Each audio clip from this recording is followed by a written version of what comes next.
I sat alone on that hard plastic chair at the Boston bus terminal, my arthritic fingers trembling as I read the text message one more time. My eyes weren't what they used to be, so I had to squint at the screen of the phone my grandson had insisted I get to stay connected. Grandma, please don't come to my graduation tomorrow. Mom says you're not welcome. I'm sorry. Those words from Mason felt like a physical blow, as if someone had reached into my chest and squeezed my heart until it burst. 16 hours on that cramped bus from Charleston to Boston, changing 3 times, barely sleeping, just to reach this moment. My legs still ached. The smell of diesel fuel clung to my clothes. And now this. I looked around at the bustling terminal. Young couples laughing, families reuniting with hugs, business people striding purposefully toward their next destination. And there I sat, a 71-year-old widow, invisible to everyone, with nowhere to go. My son James hadn't even had the courage to tell me himself. He'd made Mason do his dirty work, or more likely, Victoria had orchestrated the whole thing. My daughter-in-law had been working to erase me from their lives for 20 years. I guess she'd finally succeeded. A memory flashed through my mind. Mason, at 7 years old, gap-toothed and beaming as he showed me his science fair ribbon. Grandma, when I grow up and become a famous scientist, you'll be sitting in the front row at every award ceremony. His little hand had clutched mine so tightly then. What had happened to that boy? What had Victoria done to him? I felt the first tear slide down my cheek before I could stop it. I quickly wiped it away with the sleeve of my best blue dress, the one I'd bought specially for the graduation. The fabric still had the store's starchy smell. I hadn't even removed the tags, planning to return it if it got wrinkled on the journey. Ma'am, are you all right? Do you need assistance? A young security guard had approached, looking down at me with that particular mixture of concern and pity reserved for elderly women sitting alone and crying. That look. I'd seen it too many times since Harold died. Poor old lady. Needs help. Probably confused. I straightened my spine, summoned my dignity, and smiled up at him. I'm perfectly fine, thank you. Just resting before I head to my hotel. Hotel. What a joke. I had reserved a room at the Holiday Inn near the university. 3 nights at $189 per night. Nearly a month's worth of grocery money. A reservation I would now have to cancel. The guard nodded and moved on, already forgetting about me. That's how it had been for years. People looking through me, past me, around me. My son forgetting to call on holidays. My opinion dismissed at family gatherings, on the rare occasions I was invited. My Nora Victoria making snide comments about my clothes, my home, my southern accent. Just a simple country nurse, she'd once whispered to another mother at Mason's high school graduation. James married down before he knew better. What Victoria didn't know, what none of them knew, was that this simple country nurse had built something remarkable after her husband died. While they thought I was just scraping by on my pension, I had been quietly, methodically turning Harold's life insurance money into something substantial. Property by property. Investment by investment. Decision by careful decision. Wait until they discover who just donated the new science building to Boston University. I pulled out my other phone from my purse, not the basic model they'd given me to stay connected, but my real phone, the one Victoria and James knew nothing about. The one I used for my business dealings. 3 missed calls from William Foster, the university president. 1 text. Mrs. Harrington, everything is in place for tomorrow's surprise announcement. Please confirm when you arrive in Boston. I took a deep breath and texted back, plans have changed. We need to talk. Hey there, I know you're enjoying this story, but could you take a quick second to subscribe to our channel? I'd love to know where you're watching from. Just drop it in the comments below. Now back to what happened after I got that heartbreaking text. I stepped outside the bus terminal into the humid Boston summer evening. The city lights glittered against the darkening sky, indifferent to my pain. I hailed a cab, not to the Holiday Inn where my family thought I would stay, but to the Ritz-Carlton where William Foster was waiting to finalize tomorrow's announcement of the anonymous donor who had given $12 million to fund the university's new science building. As the cab pulled away from the curb, I felt something shift inside me. 25 years of being the dutiful mother-in-law, of accepting slights and exclusions with a gracious smile, of diminishing myself to avoid Victoria's jealousy. It was enough, more than enough. When we're too afraid to stand up for ourselves, we're teaching others it's acceptable to disrespect us, Harold used to say. My late husband had been gone for so long, but his wisdom still guided me. I pulled out a small, worn photo from my wallet, Harold and me on our wedding day, so young and full of hope. I think it's time, I whispered to his image. Time they learned who I really am. The cab driver glanced at me in the rearview mirror. Did you say something, ma'am? I met his eyes with a calm determination that surprised even me. Just that I've been invisible for far too long. Tomorrow, they would all see me, really see me, and nothing would ever be the same again. The Ritz-Carlton lobby gleamed with polished marble and soft lighting, a stark contrast to the bus terminal I'd left behind. The concierge approached immediately, his practiced smile faltering slightly at my travel-worn appearance. "Mrs. Harrington?" he asked, recovering quickly. "Dr. Foster is expecting you. Please, allow me to escort you to the executive lounge." As we rode the elevator, I caught my reflection in the mirrored wall. My silver hair had escaped its neat bun during the long journey. The wrinkles around my eyes seemed deeper tonight, carved by years of silent hurt. Yet there was something else there too, a fire I hadn't seen in my own eyes for decades. William Foster rose when I entered the lounge, his tall frame and distinguished gray hair commanding the room. For 7 years, we'd conducted our business through lawyers and conference calls. This was only our third face-to-face meeting. "Evelyn," he said warmly, taking my hands. "I've been looking forward to tomorrow. The board is thrilled about the announcement." He stopped, noticing my expression. "What's happened?" I sank into the leather chair opposite him, suddenly feeling every mile of my journey. My grandson sent me a text. "I'm not welcome at the graduation. Apparently, my daughter-in-law has decided my presence would be inappropriate." William's face darkened. "That's preposterous. You're the reason half those students can afford to be there tomorrow. And yet, here we are." I pulled out my phone and showed him Mason's message. William read it, his jaw tightening. "This is unacceptable. I'll call your son immediately." "No," I said firmly. "You won't." He looked at me, confused. "But surely, for 25 years I've lived in the shadows of my own family, accepted scraps of their attention, made myself small to accommodate Victoria's ego, watched as she gradually poisoned my relationship with my grandson." My voice remained steady, though my heart raced. Tomorrow was going to change everything anyway. Now it just changes, differently. I outlined my new plan to William. With each detail, his eyebrows rose higher, but he didn't interrupt. When I finished, he leaned back in his chair, studying me with newfound respect. "Most people would just be seeking revenge," he said finally. "This isn't about revenge," I replied, smoothing my crumpled dress. "It's about truth. It's about legacy.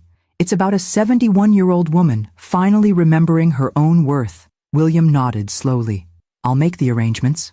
Back in my suite, a far cry from the Holiday Inn room I'd canceled, I ran a hot bath and tried to wash away 16 hours of travel. The bathroom was bigger than my entire kitchen back home. As I soaked in the scented water, memories flooded back unbidden. James at 8 years old, climbing into my lap after a nightmare. My son, who now couldn't even call to uninvite me himself. Mason's first steps, toddling across my living room floor, while James and Victoria argued in the kitchen about how long they should stay. Victoria's cutting remarks at Thanksgiving dinner 3 years ago. "I don't think Evelyn needs any more pie. The buttons on that outdated dress are already straining." The way James had laughed nervously instead of defending me. The water grew cold as tears slid silently down my cheeks. Not tears of self-pity, I was done with those, but mourning for years lost, for relationships damaged beyond repair. I'd stayed in the background, made myself invisible, convinced it was for the best. "Keep the peace," Harold used to advise when his mother and I clashed. I'd applied that lesson too broadly, for too long. My phone chimed with an email notification. William had moved quickly. Everything was set for tomorrow. As I prepared for bed, I opened my suitcase and removed the gift I'd brought for Mason. A vintage watch that had belonged to his grandfather. Harold had worn it every day of our marriage. I'd had it meticulously restored, its inscription polished until the words gleamed. "Time reveals truth. Choose wisely how you spend it." Would Mason understand the message? Would he ever wear it? Or would Victoria ensure it ended up in a drawer, forgotten like his grandmother? I placed the watch on the nightstand and pulled out my reading glasses and worn Bible. the one constant companion through all my lonely nights. It fell open to Proverbs as it often did. The Lord detests lying lips, but he delights in people who are trustworthy. Tomorrow, there would be no more lies, no more hiding, no more diminishing myself. I slipped between the luxurious sheets, exhaustion washing over me. Before sleep claimed me, I whispered a prayer, not for revenge, but for courage, for wisdom, for hearts to be opened, and perhaps, though I barely admitted it to myself, for reconciliation, because despite everything, they were still my family, my son, my grandson, and even Victoria, the woman who had worked so hard to erase me, was still my daughter by marriage. God had carried me through Harold's death, through years of loneliness, through building a life and fortune alone. He would carry me through tomorrow too. Whatever came next, I was ready. Morning light filtered through the hotel curtains as I applied my makeup with careful precision. I'd woken at 5 a.m., years of nursing shifts having permanently altered my body clock. Today wouldn't be the celebration I'd imagined, but it would be momentous nonetheless. I selected the outfit I'd purchased for this trip. Not the blue dress meant for sitting quietly in the audience, but the elegant cream-colored suit reserved for the donor announcement. Its price tag had made me wince despite my wealth. Old habits die hard when you've spent most of your life watching every penny. My phone buzzed. Another message from Mason.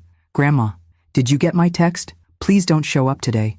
Mom's really serious about this." I felt a pang in my chest. No apology. No explanation, just reinforcement of my exclusion. I set the phone down without responding. Words wouldn't matter now, only actions. At precisely 9 o'clock, a knock came at my door. Olivia Parker, my best friend since nursing school, stood there with a determined expression on her lined face. She'd flown in from Charleston last night at my request. "You look like $1,000,000, she said, embracing me.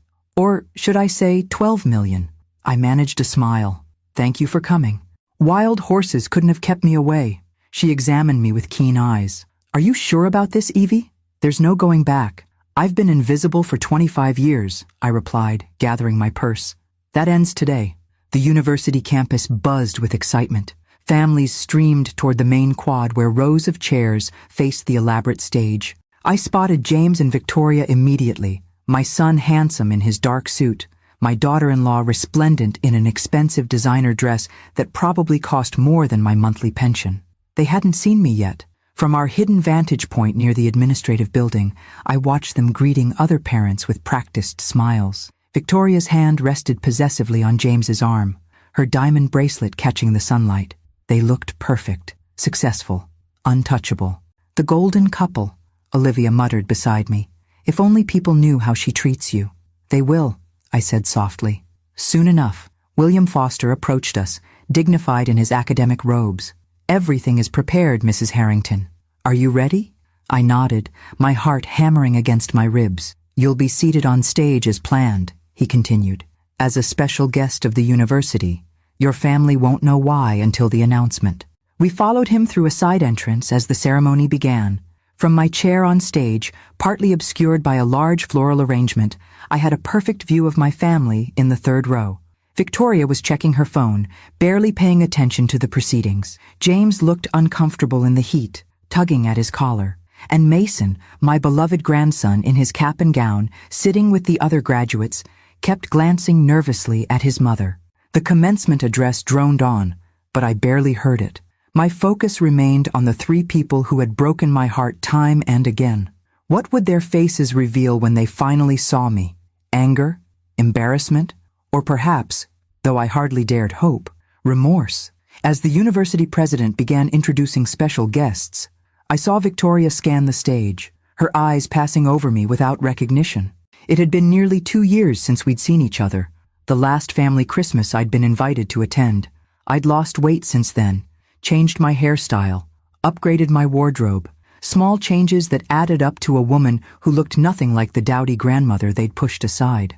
"Before we begin conferring degrees," William announced, "I have a special announcement. Today marks a historic moment for our university." Victoria's attention remained on her phone. James stifled a yawn.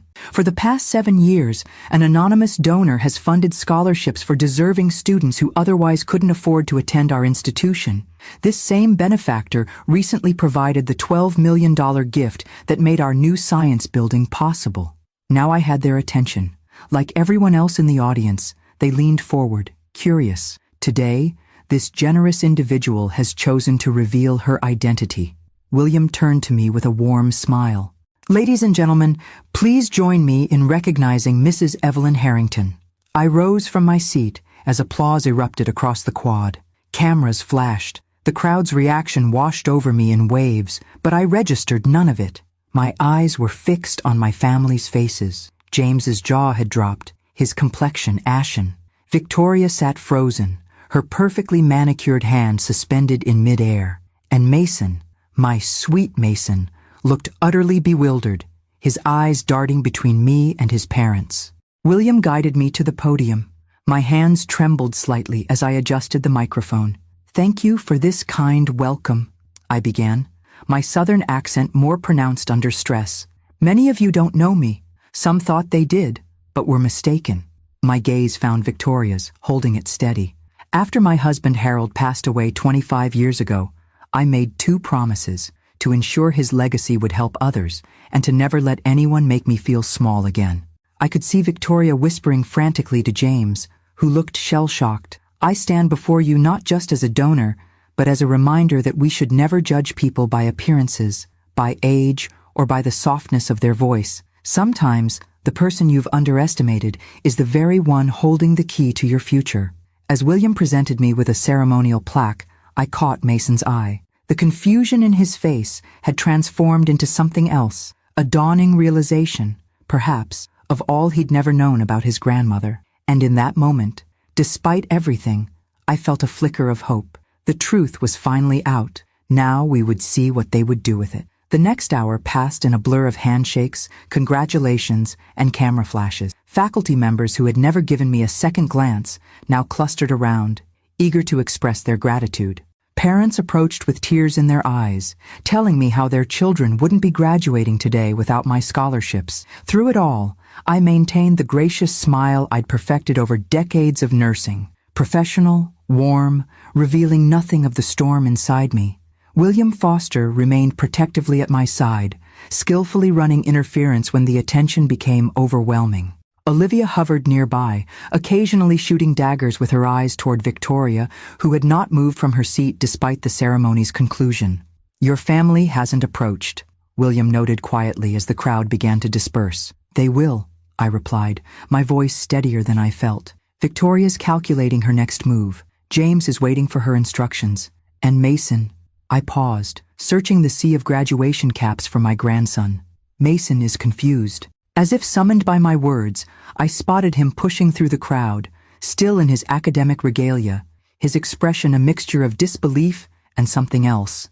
Anger? Wonder? I couldn't tell. "Grandma?" he said when he reached me, his voice cracking slightly. He looked so much like Harold in that moment, the same questioning tilt of the head, the same crease between his eyebrows. "Hello, Mason," I replied softly. "Congratulations on your graduation." He stared at me as if seeing me for the first time. In many ways, he was. You're the anonymous donor everyone's been talking about? The one who built the new science building?" I nodded, watching emotions flicker across his face. "But how? Dad always said you were struggling on your pension. That's why we—" He stopped abruptly, color rising in his cheeks. "That's why you what, Mason?" I prompted gently. "Why you stopped inviting me to holidays. Why your mother suggested I was a burden. Why you told me not to come today." His eyes dropped to the ground. It wasn't my idea to text you. Mom said—" "Mason!" Victoria's sharp voice cut through the air as she approached, James trailing behind her like a shadow. Her smile was brittle, her eyes cold as winter. "There you are. We've been looking everywhere for you." She turned to me, composing her features into an expression of delighted surprise. "Evelyn, what an incredible secret you've been keeping. We had no idea you were here, or that you were so involved with the university." The brazen lie nearly took my breath away. I'd known Victoria was calculating, but this level of falsehood, spoken so smoothly, so publicly, stunned me. Didn't you? I replied, keeping my voice light. How strange, considering Mason texted me yesterday after I'd already traveled 16 hours to be here. He specifically mentioned that I wasn't welcome at his graduation. On your instructions, Victoria. James stepped forward, his face ashen. Mom, there's been a misunderstanding. No misunderstanding, I interrupted, finally allowing some of my pain to show. I have the text messages, James, just as I have every excuse for why I couldn't visit at Christmas, every canceled dinner, every time you've allowed your wife to push me further from your lives. Victoria's perfect facade cracked slightly. This is hardly the place. It's exactly the place, I countered. For 7 years, I've funded scholarships at this university. I donated $12 million for the science building, and I did it all anonymously because I wanted Mason to succeed on his own merits, not because his grandmother was a major benefactor. I turned to my grandson, whose face had drained of color. I never wanted special treatment for you, Mason, just the opportunity to be part of your life, to see you grow into the remarkable young man you've become. Mrs. Harrington, William interjected smoothly, the board is waiting to take you to lunch, shall we? I nodded gratefully. Mason, I'm staying at the Ritz-Carlton, room 7112. If you'd like to talk, really talk, I'll be there this evening. As I turned to leave with William and Olivia, Victoria grabbed my arm, her fingernails digging into my skin. Her voice dropped to a whisper, meant only for me. You think you've won something here? You've just destroyed your relationship with your son. James will never forgive this public humiliation. I gently but firmly removed her hand. No, Victoria, you destroyed that relationship years ago. I'm simply refusing to pretend anymore. The university's black town car waited at the curb. As we pulled away, I caught a final glimpse of my family through the window. Victoria gesturing angrily, James looking defeated, and Mason standing apart from them both, staring after our departing vehicle. Are you all right? Olivia asked, taking my trembling hand. I wasn't all right. I felt simultaneously hollowed out and overflowing, with grief, with righteous anger, with the terrifying exhilaration of finally speaking my truth. I don't know, I answered honestly. But for the first time in years, I feel real. William studied me with concern. What happens now, Evelyn? I gazed out at the Boston skyline, buildings gleaming in the afternoon sun. Now we wait. The ball is in their court. But even as I said it, I wondered if I'd just shattered what remained of my family beyond repair. Had standing up for myself cost me the very relationships I'd hoped to save? Only time would tell. And for once, I wasn't the one who needed to make the next move. The Ritz-Carlton's restaurant hummed with lunchtime conversation as William, Olivia, and several board members raised glasses to toast the university's most generous benefactor. I smiled and nodded, playing my part while my mind remained fixed on the confrontation at the graduation ceremony. To Evelyn Harrington, said Dr. Reynolds, the board chairwoman, whose generosity will impact generations of students, and who gives one hell of a graduation surprise, added Professor Martinez, triggering appreciative laughter around the table. Only Olivia noticed my distraction. They'll come around, she whispered, as the others fell into conversation about expansion plans. Or they won't. Either way, you've done the right thing. Had I? The question haunted me throughout the elaborate meal. Standing up for myself felt simultaneously liberating and terrifying, like stepping off a precipice with no certainty of what awaited below. Midway through dessert, my phone vibrated. A text from Mason. I'll come by your hotel at 7. Alone. Those 2 words, alone, sent a flutter of hope through my chest. Perhaps there was a chance to salvage something after all. By 6:30 I was pacing my suite, rehearsing what I might say. The knock came precisely at 7 o'clock, always punctual, my Mason, even as a child. When I opened the door, the sight of him nearly broke my heart. He'd changed out of his graduation attire into jeans and a button-down shirt, looking young and vulnerable. His eyes were red-rimmed. Come in, I said softly, stepping aside. He entered cautiously, taking in the luxury suite with widened eyes. This is different from the Holiday Inn where you usually stay. I usually stay where I can afford to be seen staying, I replied. There's a difference. Mason perched awkwardly on the edge of an armchair. Why didn't you tell us? About the money, the donations, any of it? I sat across from him, folding my hands in my lap to keep them from trembling. Would it have changed how your mother treated me? His gaze dropped to the floor. Maybe. No, I said gently. It would only have changed the nature of her interest in me. Victoria doesn't value people, Mason. She values what they can provide her. Status, connections, advantages. That's not fair, he protested, but weakly. What's not fair was watching my only grandson pull away from me year by year. What's not fair was being uninvited to Christmas dinner because Victoria's socialite friends were coming and my presence might embarrass her. What's not fair was traveling 16 hours by bus to attend your graduation, only to be told I wasn't welcome. I'm sorry about the text, he said, his voice small. Mom said you'd understand, that you wouldn't want to make a scene. I leaned forward. Did you ever wonder why you were given a full scholarship to attend university? Why you received that anonymous stipend each semester for books and living expenses? His head snapped up, eyes widening. That was you? Dad said it was based on my grades. Your grades were excellent, I acknowledged, but the financial support came from me. I wanted to give you every opportunity without creating an obligation, without you feeling that you owed me anything. But why keep it secret? Why live in that small house, drive that old car, when you could afford? He gestured around the luxurious suite. After your grandfather died, I discovered something important about people.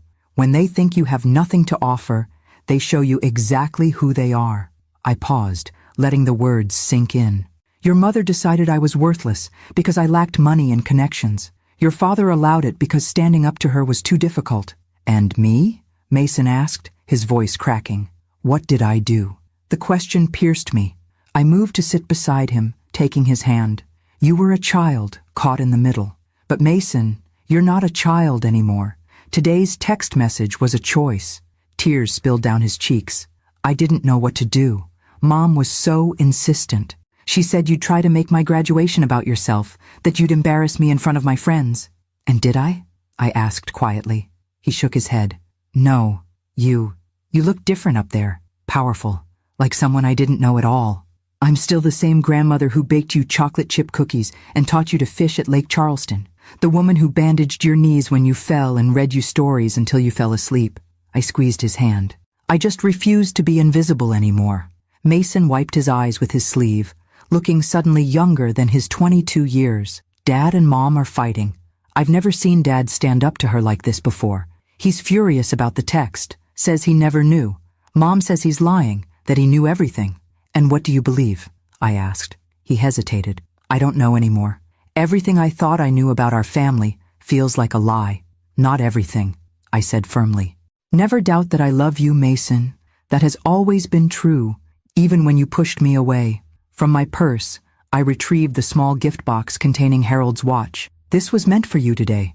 Your grandfather wore it every day of our marriage. Mason opened the box with trembling fingers, running his thumb over the inscription. Time reveals truth. Choose wisely how you spend it, he read aloud. Harold was a wise man, I said softly. He understood something that took me far too long to learn, that our time is precious, and we should never waste it trying to please those who cannot see our worth. Mason slipped the watch onto his wrist, its vintage gold face contrasting with his youth. I don't know what happens next, Grandma. I smiled sadly. Neither do I. But for the first time in years, I feel like we have a chance at honesty, and that's a start. As he left, promising to return tomorrow, I stood at the window watching Boston's lights flicker on across the darkening sky. The confrontation I dreaded for so long had come and gone, leaving devastation in its wake. But also, perhaps, the first fragile seeds of something new. I whispered a prayer of gratitude, not for revenge or vindication, but for the simple blessing of being seen, of mattering, of finally standing in my truth, whatever consequences might follow. Morning sunlight streamed through the hotel curtains I'd forgotten to close. I'd slept fitfully, my conversation with Mason playing on repeat through my dreams. My phone showed 3 missed calls from James and a text, "We need to talk," coming by at 10. I ordered room service, a luxury I rarely allowed myself despite my wealth, and prepared for another confrontation. The woman in the mirror looked different somehow. Straighter posture, clearer eyes. The weight of secrets finally lifted from her shoulders. At precisely 10 o'clock, a sharp knock echoed through the suite. James stood in the hallway, his appearance shocking me. My always immaculate son looked like he hadn't slept, hair uncombed, eyes bloodshot, shirt wrinkled. "May I come in?" he asked formally, as if speaking to a stranger. I stepped aside, noticing how he surveyed the luxurious suite with the same disbelief Mason had shown. We sat in uncomfortable silence until I finally spoke. "How long have you known Victoria was pushing me out of your lives?" My directness seemed to startle him. James flinched. "It wasn't like that." "It was exactly like that," I countered. "The question is whether you were complicit or merely oblivious." "Mom, please. I sat alone on holidays while you celebrated with Victoria's family. I received last-minute cancellations for dinners I'd spent days preparing. I watched my grandson's love turn to disinterest under her influence. And you allowed it all." James ran his hands through his disheveled hair. "Victoria convinced me you were happier with your nursing friends, that family gatherings stressed you out, that you didn't really want to be included, but felt obligated." He looked up, his face crumpling. I believed her because it was easier than seeing the truth. The admission hung between us, inadequate, yet somehow brave in its honesty. "When did you learn about the money?" I asked. "Not until yesterday." He shook his head in disbelief. "All these years, I thought you were struggling. I even sent money to your church pastor once, anonymously, asking him to help you with your heating bill." Despite everything, a laugh escaped me. "Reverend Michaels, he told me a generous parishioner was covering utilities for several elderly members. I doubled my usual donation that month to help others." James looked stricken. "Why didn't you tell me? About the investments, the properties, any of it?" I studied my son's face, Harold's eyes looking back at me, searching for answers. Would it have changed anything? Would you have stood up to Victoria sooner? Been prouder to introduce me to your friends? His silence was answer enough. "After your father died, I discovered something terrible about wealth," I continued. "It changes how people see you. Suddenly, everyone wants your time, your attention, your resources. I wanted to be loved for myself, not my bank account." I paused, and clearly I wasn't. James flinched as if I'd slapped him. "That's not fair." "Isn't it? Mason told me about your fight with Victoria. He said you claimed you never knew about the text message." "I didn't," James protested. "I would never have allowed that. I may have been weak, but I wouldn't have kept you from his graduation." I studied him carefully. "Victoria says otherwise. Victoria says whatever serves her purpose." Bitterness edged his voice. "I spent the night in a hotel. I don't know what we are right now." A knock interrupted us. Opening the door revealed Olivia, who took one look at James and raised an eyebrow at me.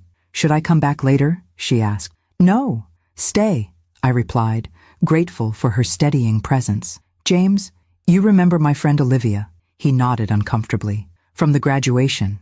And Thanksgiving, years ago? The Thanksgiving where your wife mentioned my quaint little nursing career and suggested Evie and I must find it intimidating to dine with people of your social standing?" Olivia's smile was sharp as a scalpel. "Yes, that's the one." James had the grace to look ashamed. "I never should have allowed her to speak to either of you that way." "No," Olivia agreed pleasantly. "You shouldn't have." I interrupted before she could continue. Olivia's protective instincts were admirable, but not helpful at this moment. "What happens now, James?" He looked lost. A successful architect who designed flawless structures but couldn't blueprint his own life. "I don't know. Victoria's furious about the public embarrassment. She says you planned this to humiliate her." "I plan to attend my grandson's graduation and announce a donation I'm proud of," I corrected. "Victoria created the humiliation when she decided I wasn't worthy of sitting in the audience." James nodded slowly. "Mason stayed with me last night at the hotel. He showed me the watch, Dad's watch. It was always meant for him. He's confused and angry, at all of us." James looked up, his eyes suddenly vulnerable. "He keeps asking why I never told him about you, the real you. He feels like we've all been lying to him." "We have," I said gently. "You and Victoria by omission and control. Me by hiding who I really am. We all failed him in different ways." James stood and walked to the window, gazing out at the Boston skyline. "I don't know if my marriage will survive this." The statement hung in the air, neither a question nor a plea for advice, simply a recognition of reality. "That's between you and Victoria," I replied. "My concern is rebuilding a relationship with my grandson, and perhaps I added softly. With my son. He turned, his expression raw with emotion. After everything I've allowed, how can you even want that? Because you're my child, I said simply. And because you're finally seeing clearly. That's a start. Olivia touched my shoulder supportively as James wiped unexpected tears from his eyes. I have a foundation board meeting this afternoon, I told him. But I'd like to have dinner with you and Mason tonight. Just the three of us. James nodded, the first genuine smile I'd seen from him in years, softening his face. I'd like that too, Mom. After he left, Olivia poured us both coffee from the room service tray. Well, she said with characteristic bluntness, that was 25 years overdue. I sipped the rich coffee, feeling oddly light despite the emotional morning. Better late than never, I replied. God's timing is rarely our own. Speaking of timing, Olivia said, checking her watch, we should head to your meeting. The foundation won't run itself. As we gathered our things, I paused at the mirror one last time. The woman reflected there wasn't just a nurse, a widow, a mother, or a wealthy benefactor. She was all of these things, and more, finally visible in the fullness of her being. For the first time in years, I felt truly alive. The Harvard Medical School conference room fell silent as I finished presenting my proposal. 12 faces around the polished table stared back at me, some intrigued, others skeptical.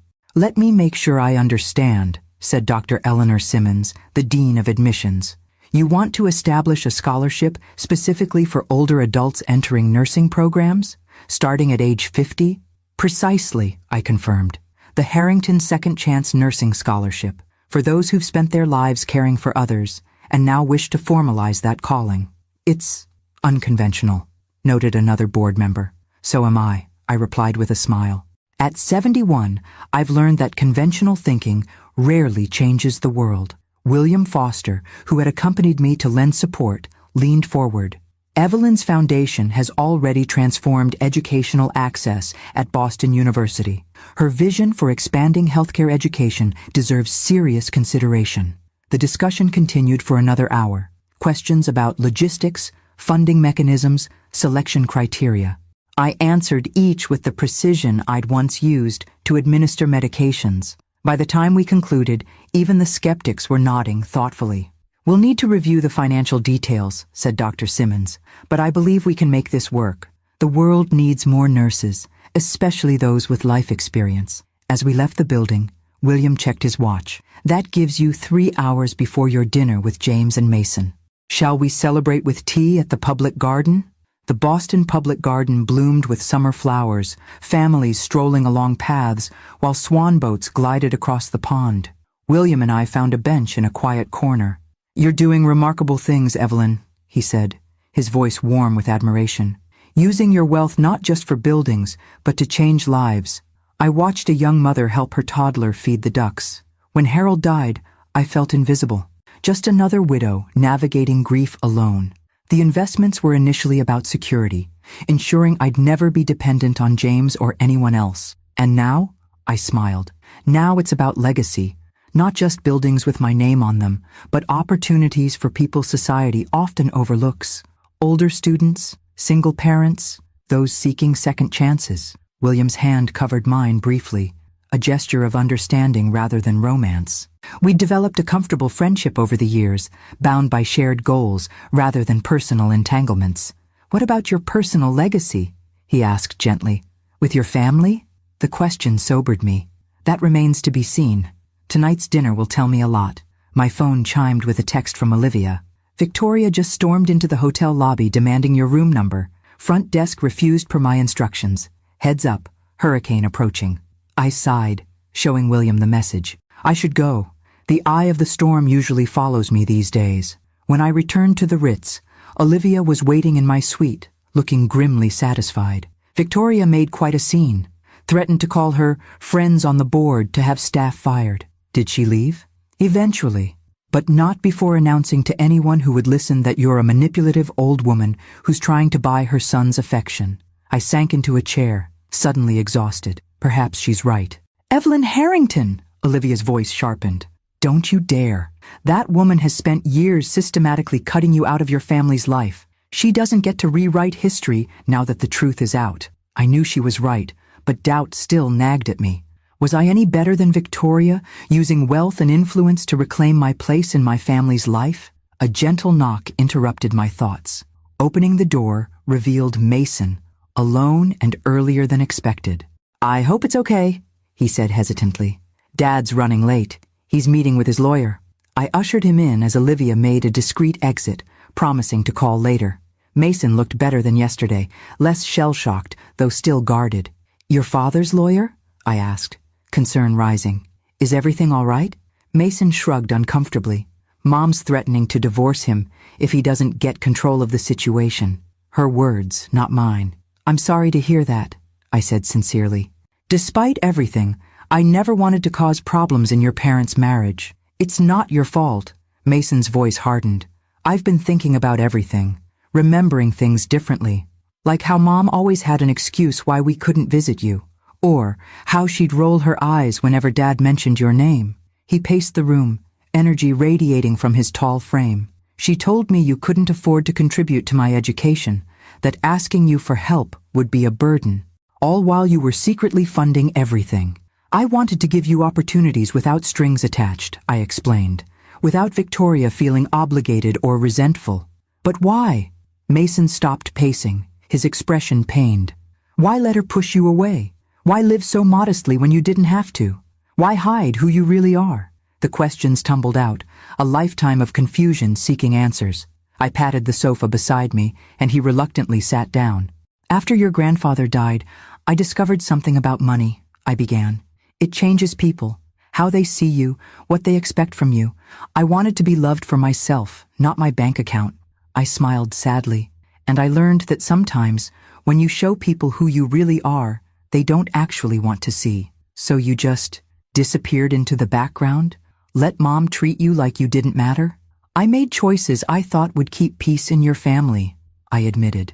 "I believed staying connected to you in any way was better than forcing your parents to choose sides. I was wrong." Mason studied his grandfather's watch on his wrist. "I keep thinking about all the times you tried to be part of my life, and how I just let you fade away, especially these last few years." "You were finding your own path," I said gently. "That's what young people do." "No," he shook his head firmly. "I bought into Mom's narrative that you were just a simple, outdated woman with nothing to offer my future. I'm ashamed of that now." The raw honesty in his voice moved me deeply. Before I could respond, another knock announced James's arrival. As I opened the door, the strain on my son's face told me everything I needed to know about his afternoon. "Victoria's filed for separation," he said without preamble, "and she's freezing our joint accounts." I nodded calmly. "Then I think we have much to discuss over dinner." As I gathered my purse, I caught Mason watching me with new eyes, seeing not just his grandmother, but a woman of strength and substance. Perhaps that alone made everything worthwhile. The restaurant James had chosen overlooked Boston Harbor, its elegant interior dimly lit and intimate. As we were seated at a corner table, I noticed how both James and Mason watched me, still adjusting to this new version of Evelyn Harrington, who moved confidently through spaces they'd never imagined I'd frequent. "I took the liberty of ordering wine," James said as the waiter approached. "Unless you'd prefer something else?" "Wine is perfect," I replied, noting his surprise. Another assumption challenged, that his mother only drank sweet tea or perhaps sherry on special occasions. After we ordered, an awkward silence fell. So many questions hung in the air, so many years of misunderstandings to untangle. Finally, Mason spoke. "So, you're rich." The bluntness made James wince, but I smiled. "I'm comfortable," I corrected. "Your grandfather left me well insured, and I made some smart investments at the right time." "Mom said you were barely getting by on your nurse's pension," James interjected. "That's why we—" He trailed off, embarrassed. "Why you felt obligated to invite me for holidays but relieved when I declined." I finished for him. "Why Victoria suggested I couldn't possibly contribute to Mason's education." James flushed. "I should have questioned her more, should have seen what was happening." "Yes," I agreed simply. "You should have." The waiter delivered our appetizers, providing a momentary reprieve from the tension. I watched my son and grandson, the two men I loved most in this world, struggling to reconcile the mother and grandmother they thought they knew with the woman sitting before them. "When did it start?" Mason asked. "The investments? The donations?" I took a sip of wine, gathering my thoughts. About 3 years after your grandfather died, I was still nursing then, working the night shift at Charleston Memorial. One of my patients was a retired investment banker with pancreatic cancer. Both men listened intently as I continued. Herbert Patterson, ornery old man who refused to let anyone but me change his IV. We got to talking during those long nights. When he learned I had some money from Harold's insurance, but no idea how to grow it, he made it his mission to educate me before he died. And he taught you to invest? James asked. I nodded. First in conservative blue-chip stocks, then gradually in commercial real estate. By the time he passed, I had a solid foundation. From there, I built slowly but steadily. Why keep it secret, though? Mason pressed. Especially from us? I set down my fork, choosing my words carefully. At first, it was simply private, something that belonged just to me after losing Harold. Then, as my portfolio grew, I noticed how differently people treated me when they discovered I had means. Like how? James asked. Suddenly, church committees wanted my input. Neighbors sought investment advice. Distant relatives reappeared. I shook my head. But most tellingly, my opinion began to matter in conversations where I'd previously been invisible. Understanding dawned in James's eyes. And by then, Victoria had already established how our family dynamic would work. Yes, I acknowledged. She'd made it clear that I was to be tolerated, not integrated. That my ideas, my background, my very presence was somehow embarrassing.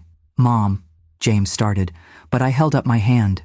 I'm not asking for your defense or apology right now, James. I'm answering Mason's question about why I kept my financial situation private. I turned back to my grandson.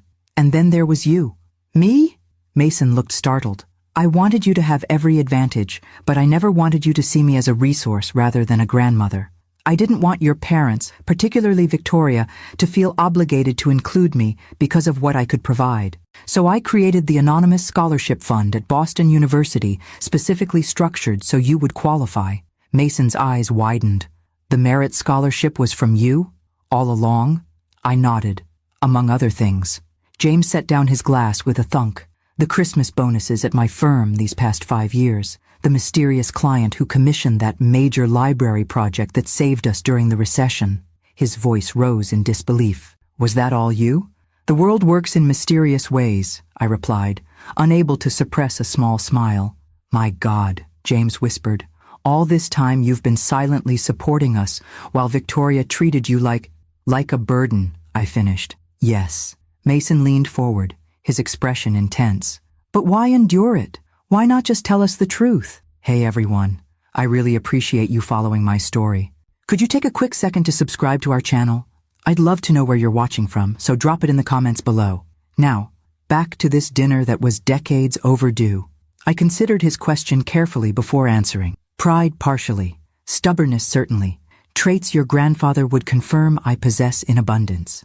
But mostly, I paused, finding the painful truth. Mostly fear. Fear that if I revealed my financial status and you still rejected me, I'd have no illusions left to comfort me. No way to pretend it was about money rather than me.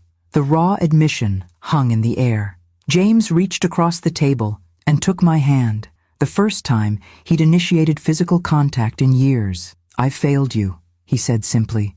As a son, I've failed spectacularly. We both have, Mason added, his young face solemn. But what happens now? With Dad and Mom separating, with everything out in the open? That depends on what you both want, I replied. I've shown you who I really am. The question is whether you want that person in your lives. I do, James said immediately. I want to know my mother, all of her, not just the version Victoria found acceptable. Mason nodded in agreement. Me too. But, he hesitated. What about Mom? What happens with her? James sighed heavily. Your mother has made her position clear. She feels betrayed and humiliated. She's demanding I choose between you, Mom, and her. And what will you choose? I asked quietly. My son straightened his shoulders, looking suddenly more like Harold than I'd ever noticed before. I'm done choosing Victoria's comfort over everyone else's reality. I should have stood up to her years ago. As our main courses arrived, the conversation shifted to more immediate concerns. James's legal situation, Mason's post-graduation plans, my foundation work. For the first time in decades, we spoke openly, honestly, without the shadow of Victoria's disapproval or the weight of unspoken truths. When dessert arrived, Mason raised his water glass in an impromptu toast. To new beginnings, he said, and to finally getting to know my remarkable grandmother. James joined the toast, his eyes bright with emotion. To family, the real kind, built on truth and acceptance. As I raised my glass to meet theirs, I felt a sense of peace wash over me. The road ahead wouldn't be easy. Victoria wouldn't surrender her influence without a fight. Years of habit and misunderstanding couldn't be erased in a single dinner. But for the first time since Harold died, I felt truly seen by my family, and that was worth more than all my investments combined. The next morning brought rain to Boston, heavy drops pelting against my hotel window as I sipped coffee and watched the gray city come alive. My phone had been unusually active. 3 missed calls from Victoria, a text from James saying he'd moved his things to a long-stay hotel, and a message from Mason asking if we could meet for lunch. I was responding to Mason when an incoming call interrupted me. Olivia, her voice tense. Victoria's in the lobby again, and she's not alone. She's brought some society reporter from the Boston Chronicle. My stomach tightened. What does she want? Apparently, to expose how you've been manipulating the family through financial control. Her words, not mine. The manager's stalling them, but they're making a scene. I closed my eyes briefly, gathering strength. Tell them I'll meet them in the hotel restaurant in 15 minutes. Evie, are you sure that's wise? No, I admitted, but hiding will only make her narrative stronger. I dressed carefully, not in the expensive cream suit from graduation, but in a simple blue dress I'd owned for years. No designer labels, no flashy accessories, just the pearl earrings Harold had given me on our 25th anniversary and his mother's cameo at my throat. Victoria spotted me the moment I entered the restaurant, her perfect blonde hair and tailored pantsuit a stark contrast to my deliberate simplicity. Beside her sat a young woman with a digital recorder and an eager expression. The reporter, presumably. Mrs. Harrington, Victoria began loudly as I approached. How convenient that you're finally willing to speak with family. You've been remarkably accessible to university presidents and foundation boards, but not to your daughter-in-law. Several nearby diners glanced our way. I sat down calmly, folding my hands on the table. Good morning, Victoria. I don't believe I know your companion. I'm Melissa Chen, Boston Chronicle. The young woman introduced herself. I'm writing a piece on family dynamics and wealth disparities. Mrs. Bradshaw has shared some fascinating insights about your recent emergence. Has she indeed? I signaled a waiter. I'll have tea, please. Earl Grey if you have it. Victoria's perfect features tightened with irritation at my composure.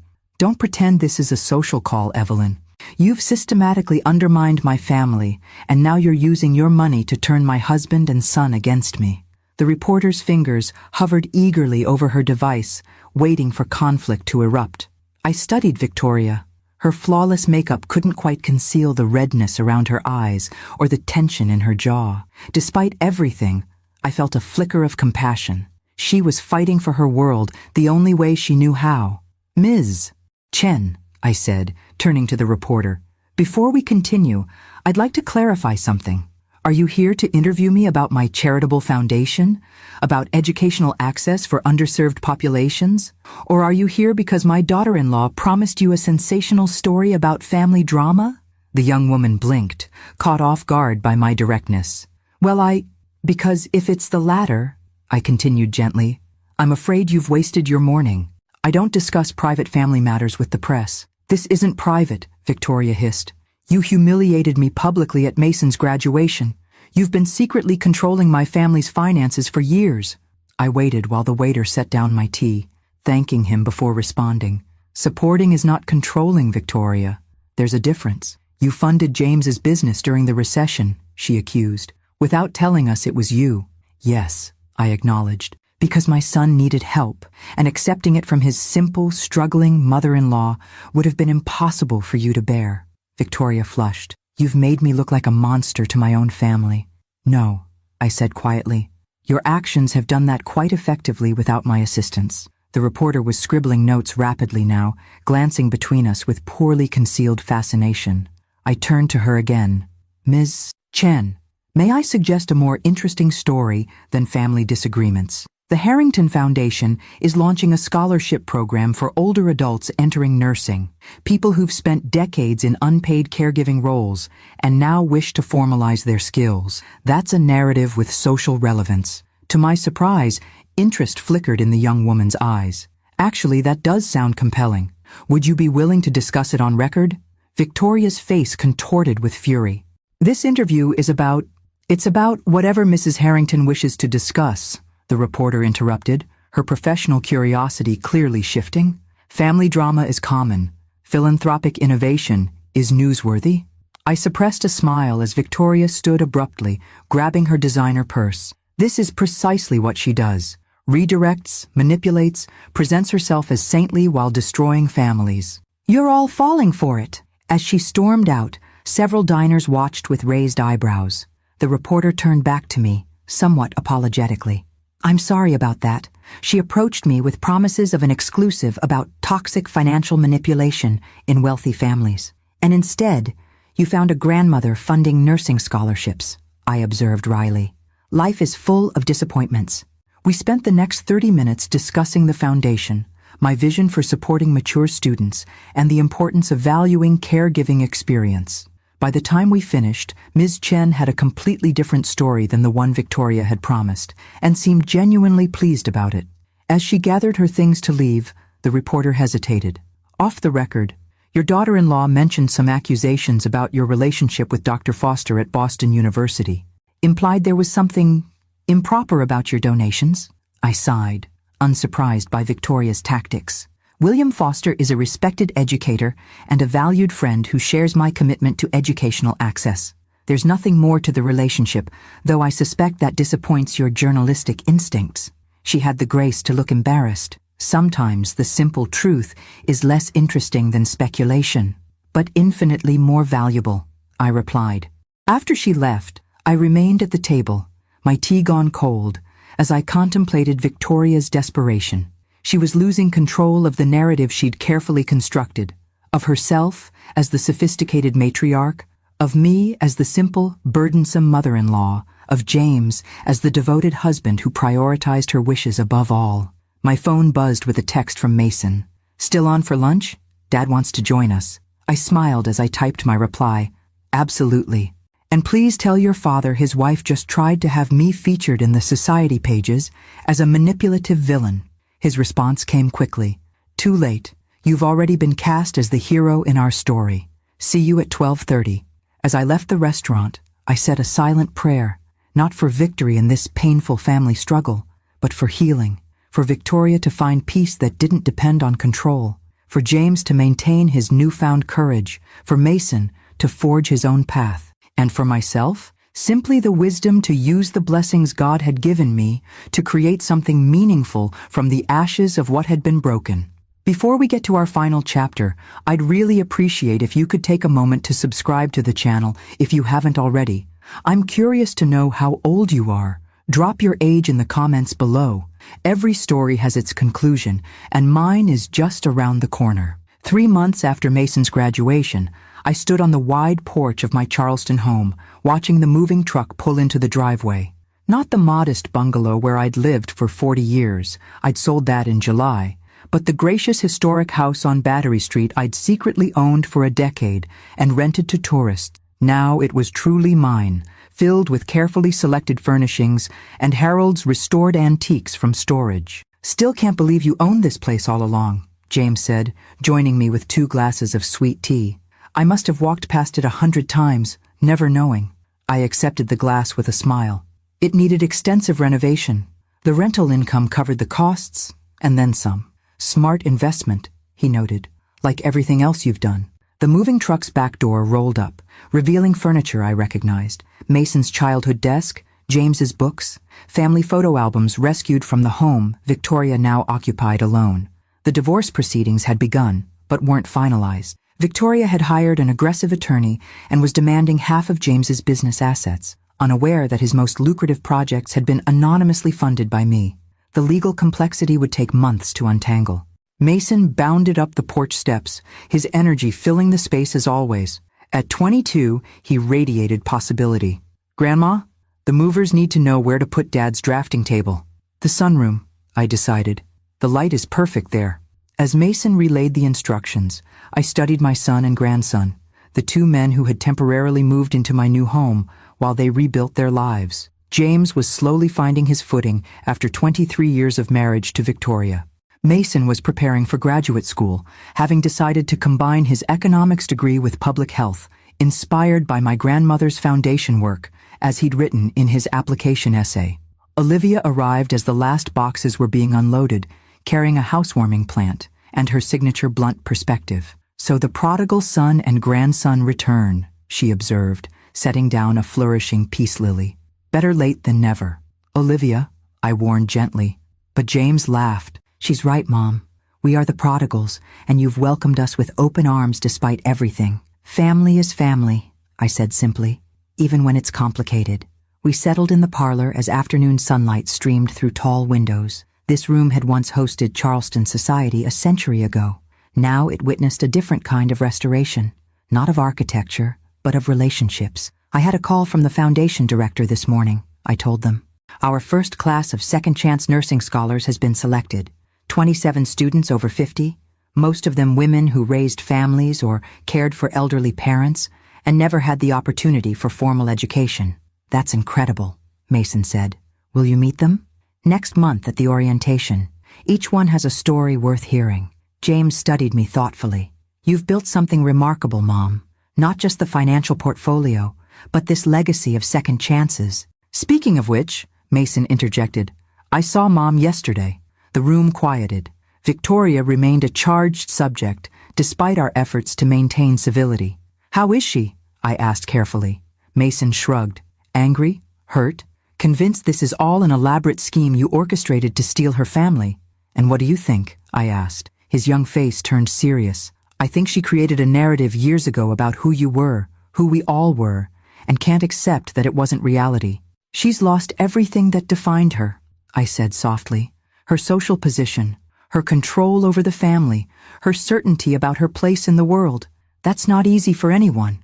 James looked surprised by my compassion. After how she treated you, you can still find empathy for her? I sipped my tea, considering. Holding on to bitterness only poisons your own heart. Victoria made choices based on values I don't share, but I understand the fear behind them. Fear? Mason questioned. Fear of insignificance, of being overlooked, of losing status. I set down my glass. The same fears that kept me hiding my success for so many years, just from the opposite direction. A thoughtful silence fell, broken only by the distant sounds of the movers finishing their work. Outside, Charleston continued its unhurried pace, palm trees swaying in the afternoon breeze, horse-drawn carriages carrying tourists along cobblestone streets. I've been thinking about Grandpa's watch, Mason said suddenly. The inscription about time revealing truth. Your grandfather was a wise man, I smiled. He also wrote something else, Mason continued. Inside that journal you gave me last week, his old one from the war. There's an inscription that says, the greatest wealth is family who sees you truly and loves you anyway. Tears sprang unexpectedly to my eyes. I hadn't read Harold's journals in years, had forgotten that particular inscription. He wrote that after his mother finally accepted me, I explained, my voice thick with emotion. I came from nothing. No family connections, no money, just a nursing student with ambition. His mother thought he could do better. It took years before she saw me, really saw me. Like us, James said quietly. It took us too long to see you, Mom. Really see you.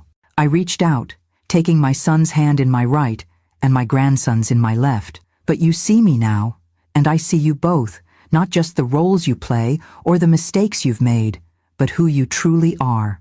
And who is that? Mason asked, his young face earnest. Good men finding their way, I said simply. Men of character who can admit when they've been wrong and have the courage to begin again, just as your grandfather would have wanted. Outside, the moving truck pulled away. The three of us moved to the porch to watch the sunset paint Charleston's historic skyline in gold and pink. This new chapter wouldn't be perfect. Victoria's anger would continue to cast shadows. Rebuilding trust would take time. Old habits would need constant vigilance, but as we stood together, 3 generations linked by blood and newfound understanding, I felt a sense of completion. The invisible woman had finally been seen.